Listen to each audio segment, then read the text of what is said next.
ಒಳ್ಳೆ ಸಂಗೀತಗಾರ ಹಾಡುವಾಗ ಇನ್ನೊಬ್ಬ ಸಂಗೀತಗಾರನ ಮುಖದಲ್ಲೇ ಇವನಿಗೆ ನನ್ನ ಈ ಸ್ವರದ ಈ ಬೇರೆ ಒಂದು ವೇರಿಯೇಷನ್ ಆಲಾಪ ಅವನಿಗೆ ಇಷ್ಟ ಆಯಿತು ಅಂತ ಇವನಿಗೆ ಗೊತ್ತಾಗೋದಿರುತ್ತಲ್ಲ, ಅದು ಇಂಪಾರ್ಟೆಂಟು.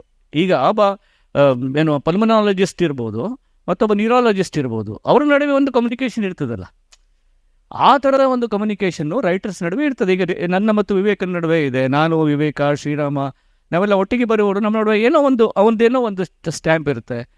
ಆ ಥರದ್ದು ಒಂದು ಕ್ರಿಯೇಟಿವ್ ಎಕ್ಸ್ಚೇಂಜ್ ಇರ್ತದಲ್ಲ, ಆ ದೃಷ್ಟಿಯಲ್ಲಿ ಅವರಿಗೆ ಆ ಥರದ ರೆಸ್ಪಾನ್ಸ್ ಸಿಕ್ಕಿರಲಿಲ್ಲ ಅಂತ ನಮ್ಗೆ ಅನಿಸ್ತಿತ್ತು. ಹೌದು. ಆಮೇಲೆ ಅದರಿಂದ ಈಗ ನನಗೂ ಕೂಡ ಒಂದು ಲೆಕ್ಕಕ್ಕೆ, ಡೋಂಟ್ ಮಿಸ್ಟೇಕ್ ಮೀ, ನನ್ನ ಬಗ್ಗೆ ಮಾತಾಡ್ತೀನಿ ಅಂತ, ನನಗೂ ಕೂಡ ಬಾಂಬೆಯಲ್ಲಿ ನಾನಿದ್ದೆ ಆವಾಗ. ಇಲ್ಲಿ ಕನ್ನಡದಲ್ಲಿ ಇದು ಏನು ಬಂಡಾಯ ಸಾಹಿತ್ಯ, ಸಮಾಜಮುಖಿ ಸಾಹಿತ್ಯ ಅಲ್ಲಿ ಬರ್ತಾ ಇತ್ತು.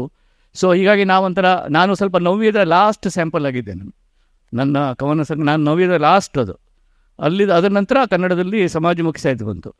ಸೊ ನಾನೆಲ್ಲ ಆಚೆ ಇದ್ಬಿಟ್ಟೆ. ನನಗೆ ಇಲ್ಲಿ ಅಂದರೆ ನನ್ನನ್ನು ಆವಾಗ ಈ ಸಣ್ಣ ಮಕ್ಕಳಿಗೆ ಆಟಕ್ಕೆ ಕರ್ಕೊಳ್ಳೋದಿಲ್ಲ ಅಂತಾರೆ, ಬೇಜಾರಾಗುತ್ತಲ್ಲ, ನನ್ನನ್ನು ಯಾರೂ ಇಲ್ಲಿ ಆಟಕ್ಕೆ ಕರೆಯೋದಿಲ್ಲ ಅಂತ ನನಗೆ ಅನಿಸ್ತಿತ್ತು.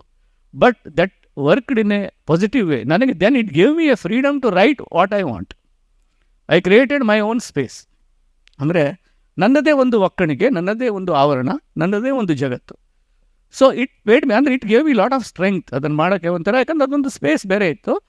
ಅದಕ್ಕೆ ಈಗ ನನಗೆ ಹೊಸ ತಲೆಮಾರಿನಲ್ಲಿ ನನಗೆ ರೆಸ್ಪಾನ್ಸ್ ಬರ್ತಾ ಇದೆ ರೀಡರಿಂದ. ಆಗ ನನ್ನ ಸಮಕಾಲೀನರಿಂದ ನನಗೆ ಅದಕ್ಕೆ ರೆಸ್ಪಾನ್ಸ್ ಬರಲೇ ಇಲ್ಲ. ಒಂದಕ್ಕೆ ಅದು ಸಿಂಪ್ಲಿಫೈಡ್ ಅಚ್ಚುಗಳಲ್ಲಿ ಆಗ್ತಾರೆ, ಸಿಟಿ ಜೀವನದ ಬಗ್ಗೆ ಬರೆದ್ರು ಅಂತ. ಹಂಗಲ್ಲ ಅದು. ಲೇಖಕ ಯಾವಾಗಲೂ ಮನುಷ್ಯ ಜೀವನದ ಬಗ್ಗೆ ಬರೀತಾನೆ ಅಷ್ಟೇ.